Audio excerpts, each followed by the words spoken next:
Pongamos toda atención y reverencia a esta lectura. Al final encontrarás un comentario bíblico y algunas preguntas para ver qué tanto asimilaste. Colosenses 1. Salutación. Pablo, apóstol de Jesucristo por la voluntad de Dios, y el hermano Timoteo, a los santos y fieles hermanos en Cristo que están en Colosas. Gracia y paz sean a vosotros de Dios nuestro Padre y del Señor Jesucristo. Pablo pide que Dios les conceda sabiduría espiritual. Siempre orando por vosotros, damos gracias a Dios, Padre de nuestro Señor Jesucristo, habiendo oído de vuestra fe en Cristo Jesús y del amor que tenéis a todos los santos, a causa de la esperanza que os está guardada en los cielos, de la cual ya habéis oído por la palabra verdadera del Evangelio, que ha llegado hasta vosotros, así como a todo el mundo, y lleva fruto y crece también en vosotros, desde el día que oísteis y conocisteis la gracia de Dios en verdad, como lo habéis aprendido de Epafras, nuestro consiervo amado, que es un fiel ministro de Cristo para vosotros, quien también nos ha declarado vuestro amor en el Espíritu. Por lo cual, también nosotros, desde el día que lo oímos, no cesamos de orar por vosotros y de pedir que seáis llenos del conocimiento de su voluntad en toda sabiduría e inteligencia espiritual, para que andéis como es digno del Señor, agradándole en todo, llevando fruto en toda buena obra y creciendo en el conocimiento de Dios, fortalecidos con todo poder conforme a la potencia de su gloria, para toda paciencia y longanimidad, con gozo, dando gracias al Padre que nos hizo aptos para participar de la herencia de los santos en luz, el cual nos ha librado de la potestad de las tinieblas y trasladado al reino de su amado Hijo, en quien tenemos redención por su sangre, el perdón de pecados. Reconciliación por medio de la muerte de Cristo. Él es la imagen del Dios invisible, el primogénito de toda creación, porque en Él fueron creadas todas las cosas, las que hay en los cielos y las que hay en la tierra, visibles e invisibles, sean tronos, sean dominios, sean principados, sean potestades, todo fue creado por medio de Él y para Él. Y Él es antes de todas las cosas, y todas las cosas en Él subsisten.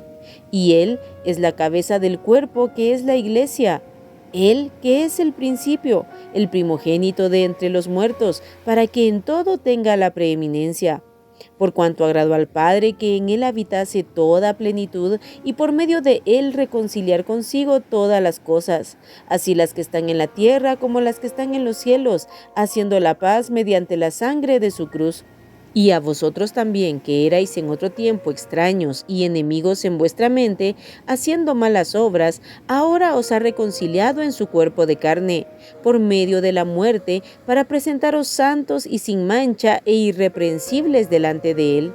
Si en verdad permanecéis fundados y firmes en la fe y sin moveros de la esperanza del Evangelio que habéis oído, el cual se predica en toda la creación que está debajo del cielo, del cual yo, Pablo, fui hecho ministro. Ministerio de Pablo a los gentiles. Ahora me gozo en lo que padezco por vosotros y cumplo en mi carne lo que falta de las aflicciones de Cristo por su cuerpo, que es la iglesia, de la cual fui hecho ministro, según la administración de Dios que me fue dada para con vosotros, para que anuncie cumplidamente la palabra de Dios, el misterio que había estado oculto desde los siglos y edades, pero que ahora ha sido manifestado a sus santos, a quienes Dios quiso dar a conocer las riquezas de la gloria de este misterio entre los gentiles, que es Cristo en vosotros, la esperanza de gloria, a quien anunciamos, amonestando a todo hombre y enseñando a todo hombre en toda sabiduría, a fin de presentar perfecto en Cristo Jesús a todo hombre. Para lo cual también trabajo, luchando según la potencia de Él, la cual actúa poderosamente en mí.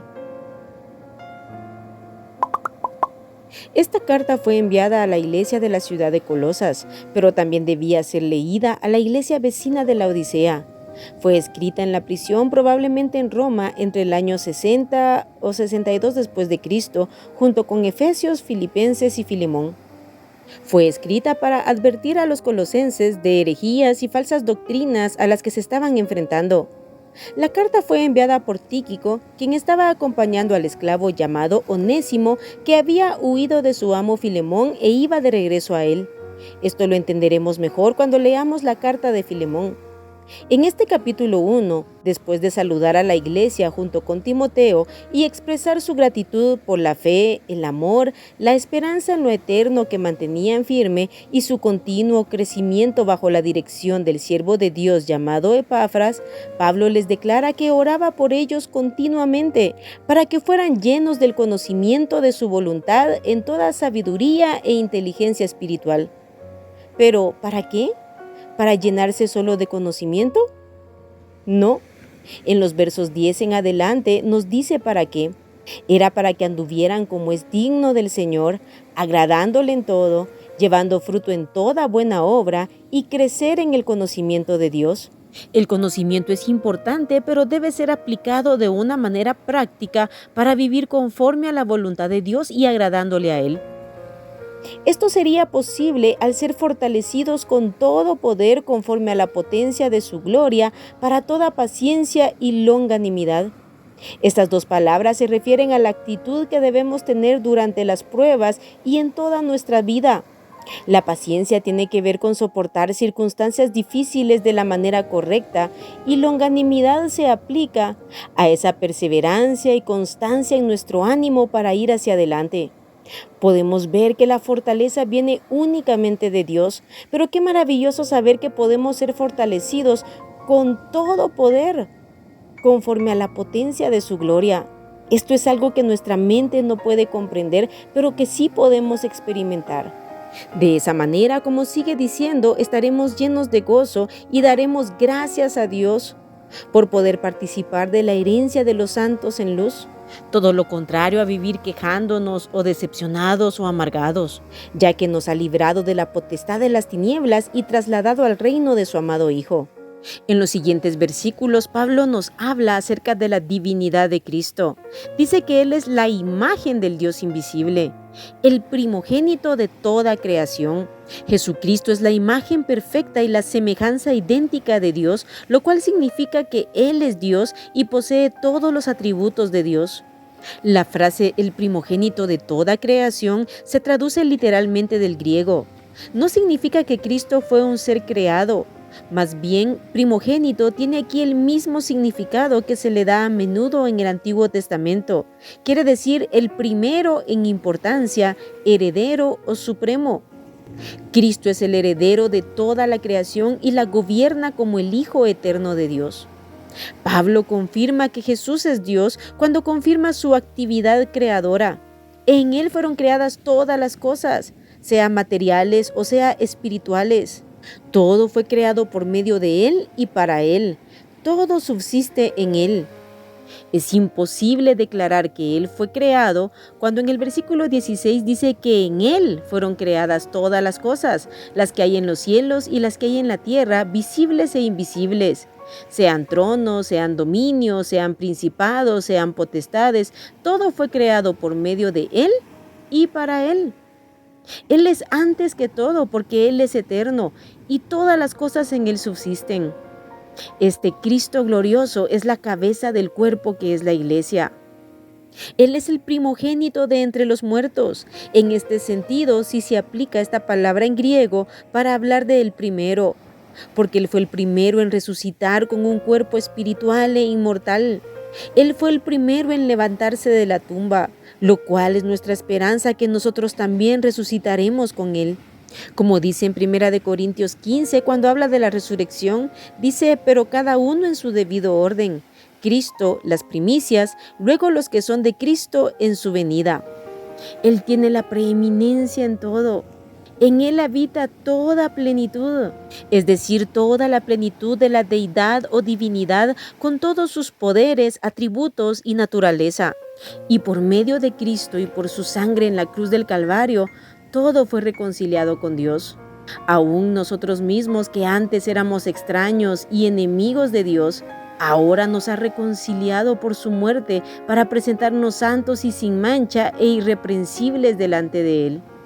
Pablo se gozaba en sus padecimientos porque estaba padeciendo por el misterio que había estado oculto desde los siglos y las edades.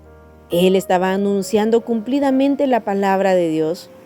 ya que Dios quiso dar a conocer las riquezas de la gloria de este misterio entre los gentiles, que es Cristo en nosotros, la esperanza de gloria.